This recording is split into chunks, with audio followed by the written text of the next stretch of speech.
cleaned up, but it's like, what am I going to do with all these ants? So finally I got some bug spray, or just cleaned them up. I think I just, like, mass extermination of all these ants. And then maybe like a couple days later, a week later, the rice weevils came back. And I thought, wait a second. The rice weevils were here, the ants showed up, there was no more rice weevils to get rid of the ants. Rice weevils show back up. So then I realized that the ants must have been eating the weevils. So what I did, again, rather than clean up, I coaxed a bunch of ants into my apartment by leaving sugar out for them and lollipops and candy. The ants showed up in droves. Never had another rice weevil problem.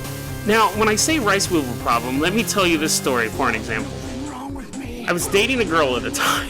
She was over at the apartment, and she was complaining about something or whatever. I'm sitting on the couch, and she's just like, and she had something in her hand, and she hit the top of the trash can, so like the lid would pop down to throw the thing away. She's looking at me because she's complaining to me about something, and she hits the top of the can, and she drops the thing into the garbage can, and right when the can lid's open, a bowling ball size of rice weevils just silently flew out of the garbage can. I was almost expecting them to make the shape of a mallet and hit her on the head. It was like a cartoon amount size of rice weevils, and they just flew right by her. If she had seen them, it would have been over right there. Absolutely. She would have crucified me and broke up with me, which technically happened later on, but I saw it, like, and my eyes go wide, because I'm thinking if she just turns slightly to her left, she is going to piss her pants.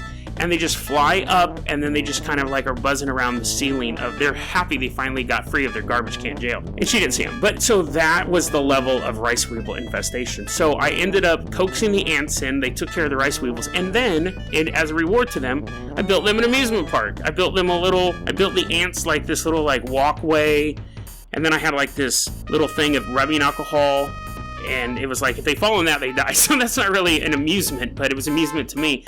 And I built like these little bridges they could walk across, and I put sugar everywhere so they could eat it. I love ants now. I don't have them anymore, sadly enough. Well, I guess that's good, but I always liked watching them like eat stuff. It'd be like, put out a lollipop, and then you'd see them eat little holes through them and stuff like that. So thank you, ants, for giving me entertainment and saving me from rice weevils. Let's go ahead and get started with the episode. So, this is an interesting story because there's a lot of disagreement over whether or not it's real, which isn't surprising on the internet, but for the amount of impact this has had, it is weird. What we're going to talk about here is the Blue Whale game. Now, the Blue Whale game started back in 2017, 2016, 2015 actually. So, started back in, say, 2015, and what that is, in an overview, an umbrella view of the Blue Whale game, it is a series of 50 tasks that get increasingly more dark and violent. So I finally found the list. It took me forever. And see, again, there's not a ton of concrete information on this, so we're going to go over a couple of we're going to quickly go over a couple of these tasks. So day 1, you're supposed to carve a phrase on your arm. Day 2, you wake up at 4:20 and you watch a scary video. You just keep going through. You just have overcome a fear, you write an online status on social network about being a whale, you listen to music that the curator sends, and so what it is that you sign up to be part of this Blue Whale game, and you get an advisor, and they walk you through these 50 tasks, and if you don't complete them, you get like berated, like, you're not doing these fast enough, where's that picture of that guy's name carved on your arm, and stuff like that. And the end is set up to overcome objections to killing yourself, like climb up a crane, go to the edge of a bridge, stand on the edge of a building, and basically it's baby steps to get you to that point. Now, supposedly it started in Russia, so it's been linked to like hundreds of suicides. And there was it was an international thing. Governments were saying, parents, you have to monitor your kids' social network. There's this game going around that's taking young, vulnerable, depressed kids and talking them into committing suicide. There are people online who are trying to get your kids to commit suicide. One of like Egyptian's former government officials, his son killed himself. They believe it was linked to this game. They had a big outbreak in India. The biggest was in Russia, where they're having a ton of these. And what's weird is the pushback was, no, this is a modern day witch hunt. This is just like the satanic panic of the 80s, which is where, supposedly everything that went wrong was Satan worshiping. You could play albums backwards, and there are preschools with Satan worshipers running them. And that's almost like its own episode, but it's kind of like this moral panic. The pushback was none of these suicides, because kids were killing themselves. The question was, is it linked to the Blue Whale game? And they can never find, according to the online sources, they can never find definitive proof. What we know in this time period is kids were killing themselves, which is nothing new, unfortunately, and that there were websites dedicated to getting people to kill themselves. The question was, were the two things linked? So there was a really interesting article written in Cosmo, where a young female reporter went undercover, pretending to be an even younger female, and she got a hold of one of these groups, because it wasn't incredibly hard. And she met a guy who was saying, follow these steps, why aren't you doing these things? And it's an interesting read, because she talks about kind of the mental anguish she was going through, because she was going in as an undercover reporter, but the way he kind of groomed her actually was making her feel depressed and lonely and things like that. Now again, the pushback is none of this stuff is linked. None of this stuff is linked. In Russia, they arrested a man. They arrested him for inventing this game, basically. And he was being held on charges of inciting suicide, and he's like, oh, these people want to die, and I'm just cleansing society. They're biological waste, which is funny, because that's a lot like we talked about yesterday with Satoshi Uematsu. He figures he's doing the world a favor. And again, the pushback, the debunking is, oh, there's really no proof this guy was arrested. That was first reported in this tabloid-type website and things like that. It's totally made up. It's overblown. What I honestly think is going on, it doesn't surprise me there are people out there trying to talk other people into committing suicide. Maybe it's their fetish. Maybe it's a power move. Maybe it's their way of being a serial killer. I think the pushback is the thing saying this isn't true, these kids are just unfortunately killing themselves, it's not linked. I think the pushback is coming from, and this is my conspiracy, coming from tech companies. If the governments of the world could prove a conclusive link between Facebook, between Instagram, between Twitter, and a suicide game that's causing hundreds of kids to kill themselves, it was like 230 kids or something like that, you would see massive regulation on those sites. Massive. They would say, Facebook, you have to vet every single comment that comes online, because people are dying because of it. So what would Facebook and Google do? They would basically lobby to say, this isn't true. They're going to favor search results that are like, well, there's no conclusive link. They're going to favor stories where they're like, yeah, but this didn't really happen this way, and we think it's just a made-up thing, and this didn't happen and this didn't happen, because otherwise their survival would be in jeopardy. If the governments, and again, moral panics do happen, and stuff can get overregulated because of that, but if the governments of the world could prove these things are actually happening, these sites would be shut down. I believe that people are still enticing young people to kill themselves online, and I believe that young kids are doing it, and I believe it's a problem, and I believe it's a problem that's being covered up, because there's just way too much at stake to let that information get out. We're already talking about regulating Facebook and Google because they're demoting conservative websites. Could you imagine if we could prove that they were encouraging suicide? Or not necessarily encouraging it, but not stopping it, that people were using their sites for young kids to kill themselves. It would be a disaster. Absolute disaster. So we'll see. Again, it's an odd story. There's tons of articles on it, but all of them say there's no conclusive link, and maybe there isn't. Could also be that, when a young person takes their life, family is always going to look for answers, and maybe it's the easy answer to go, oh, they were coaxed online, part of this Blue Whale game. But again, I think the truth may be half in the middle. Even if half the kids was linked to this group, that's still a problem. And it's a problem that would need to be addressed. I'm not a huge fan of Facebook and Google, honestly. But I just think that's an interesting story. Now it's kind of come back with the Momo Challenge, which is kind of the same thing. It's this creepy figure that encourages kids to commit suicide. So the game is still going on. It just will change its name, and because these creeps are always out there. The next story we're going to talk about is far more uplifting.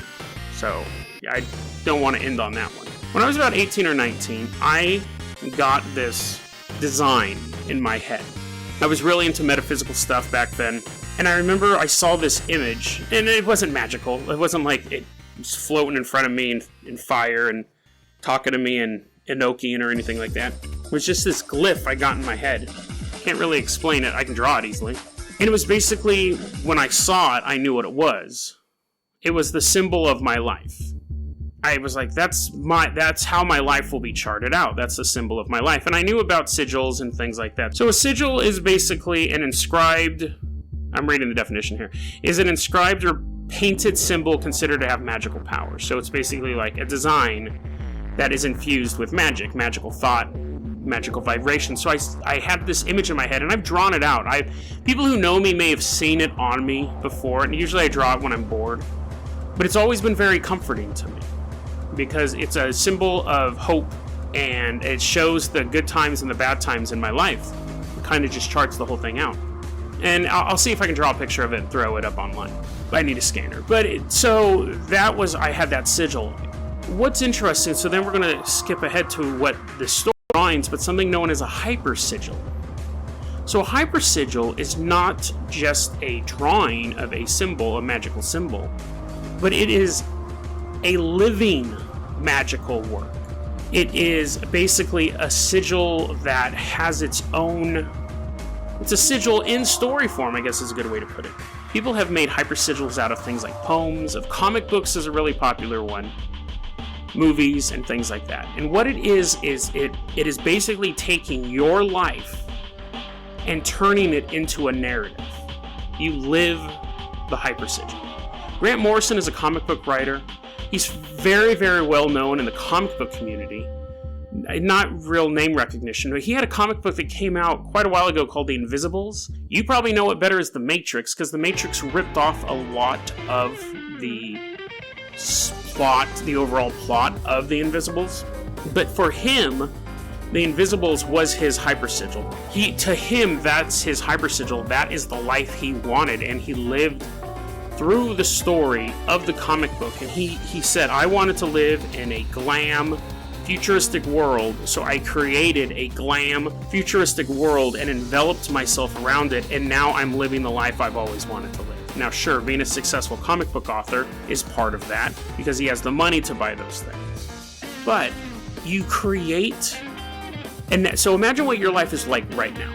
Now I want you to imagine if going forward, you had to cut a movie trailer for your future life.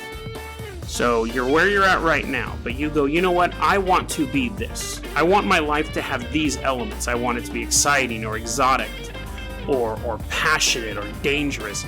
Imagine a movie trailer of you waking up tomorrow, the life you want. Imagine a story, a narrative, where you are the main character and really put your mental thought into that. You are creating a hypersigil by doing that. I've done that with Dead Rabbit.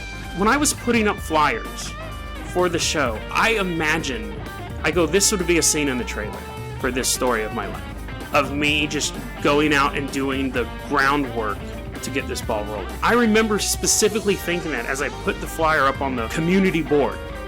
I thought, this is a scene in the trailer of the story of Dead Rabbit Radio. This is me taking that first step to get it known to the wider public. And that's how I live my life. I've created this narrative for me. I've created this character that is me. When people meet me in real life, or people who know me listen to the podcast, they're like, it's just like talking to you. But at the same time, Dead Rabbit is part of a separate space, part of like a magical thought space, a future that I want, and that's how I envision it. I put my hypersigil is Dead Rabbit, and I think about it, and I put it out there, and that's the weird thing. It works. It absolutely works. If the show fell apart tomorrow, you could argue it didn't work. And I'd say, yeah, there was a, convergence of factors, and something happened, the show couldn't continue. But that's not going to happen. The show's going to keep growing and growing and growing, because I've seen those parts of the trailer. I've already lived those parts of that story. I may get curveballs. I may get plot twists that I don't see coming, but the overall story is the same. If you listen to the early episodes, and I don't know if I necessarily said it on the episodes, I'm pretty sure I did. I did say